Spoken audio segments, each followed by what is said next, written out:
Selamat siang, salam sejahtera bagi kita semua. Sebelumnya, saya ingin mengucapkan terima kasih pada hadirin sekalian karena telah bersedia untuk mendengarkan presentasi saya pada hari ini. Perkenalkan, nama saya Azaria Almira Hervinestiti, Anda dapat memanggil saya Aza. Dalam kesempatan kali ini, saya akan membahas mengenai kesehatan mental dengan tema Baby Blues Syndrome. Tujuan dari presentasi saya hari ini adalah untuk mengetahui apa itu Baby Blues Syndrome, karena ini merupakan masalah emosional yang umum terjadi pada ibu yang baru melahirkan. Dengan pemahaman yang baik mengenai Baby Blues Syndrome, seseorang dapat mengidentifikasi gejala, memberikan dukungan, dan mencari bantuan medis jika diperlukan untuk mengetahui kesehatan mental ibu dan bayi yang baru lahir. Pernahkah Anda mendengar atau melihat berita seperti ini? Ini merupakan berita tentang bayi 1 bulan yang meninggal di tangan ibunya sendiri. Diberitakan bahwa bayi 1 bulan tersebut tidak mau menyusu, sehingga membuat emosi ibunya naik. Dan akhirnya bayi tersebut meninggal di tangan ibunya sendiri. Ini merupakan salah satu contoh kasus dari Baby Blues Syndrome. Lalu, apa sebenarnya Baby Blues Syndrome itu sendiri? Baby Blues Syndrome merupakan kondisi emosional yang umum terjadi pada ibu setelah melahirkan.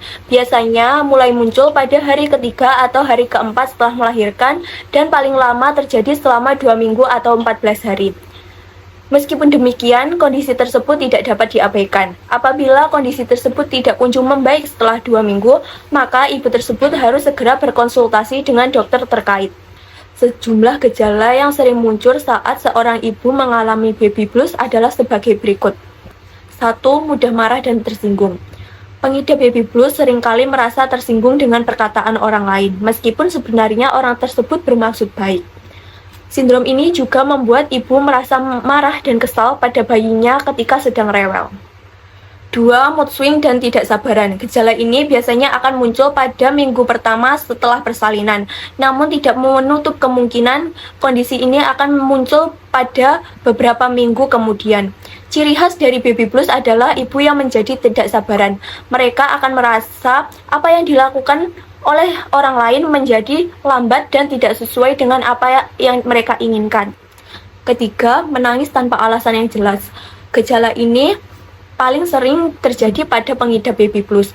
Biasanya ibu akan menangis secara tiba-tiba dan merasa cemas secara berlebihan terhadap sesuatu. 4. Mudah merasa lelah. Hal ini bisa terjadi disebabkan oleh tenaga yang banyak terkuras saat proses melahirkan, ditambah dengan jam tidur yang tidak menentu. Yang 5, nafsu makan menurun. Pada ibu yang baru melahirkan, mereka biasanya akan memiliki nafsu makan yang tinggi. Sebaliknya, pada pengidap baby blues, ibu merasa tidak semangat dan tidak memiliki nafsu untuk makan. Hingga kini, penyebab baby blues syndrome belum dapat diketahui secara pasti. Akan tetapi, ada beberapa kondisi yang dapat memicu terjadinya baby blues syndrome, yaitu yang pertama, sulit beradaptasi. Kesulitan beradaptasi sebelum dan setelah menjadi ibu. Setelah menjadi seorang ibu, ada tanggung jawab besar yang harus diemban. Tak jarang ibu merasa kelelahan untuk mengurus buah hatinya sendiri. Untuk itu, peran keluarga sangat dibutuhkan untuk mencegah terjadinya baby blues syndrome pada seorang ibu. Yang kedua, perubahan hormon.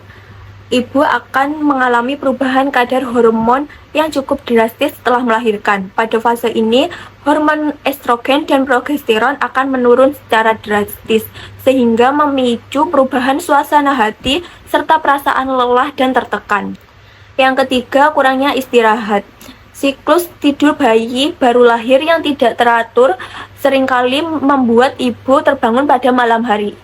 Hal ini secara langsung juga mengurangi waktu istirahat ibu. Kurangnya waktu istirahat disertai dengan kesibukan mengurus buah hati dapat membuat ibu kelelahan sehingga memicu terjadinya baby blues syndrome.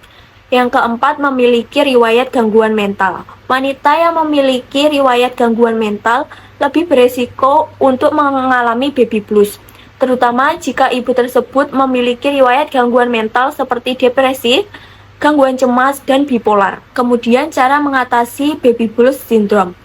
Baby blues syndrome umumnya akan menghilang dalam waktu kurang lebih 2 minggu. Meskipun demikian, kondisi ini perlu dikendalikan agar tidak terjadi secara berkelanjutan.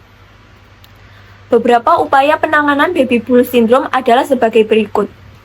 Yang pertama, istirahat yang cukup. Kurangnya istirahat merupakan salah satu penyebab munculnya baby blues syndrome. Ibu dapat memanfaatkan waktu tidur si kecil untuk beristirahat. Jangan ragu untuk meminta bantuan pada suami atau keluarga untuk bergantian mengurus si kecil, sehingga Anda juga dapat beristirahat. Yang kedua, bercerita dengan orang terdekat. Mencurahkan hati dengan orang terdekat merupakan salah satu cara efektif untuk meredakan baby blues. Ibu dapat membagi kegelisahan dengan keluarga atau teman sehingga dapat mengurangi rasa cemas. Yang ketiga adalah dengan rutin berolahraga. Cara berikutnya yang bisa dilakukan untuk mengatasi baby blues syndrome adalah dengan olahraga rutin. Olahraga dapat membantu ibu untuk mengalihkan kegelisahan sekaligus meningkatkan suasana hati dan kualitas tidur. Yang terakhir adalah berkonsultasi dengan dokter. Cobalah untuk berkonsultasi dengan dokter atau psikolog untuk menangani gejala baby blues yang sedang dirasakan, terutama jika gejala tersebut tidak kunjung membaik dalam beberapa minggu.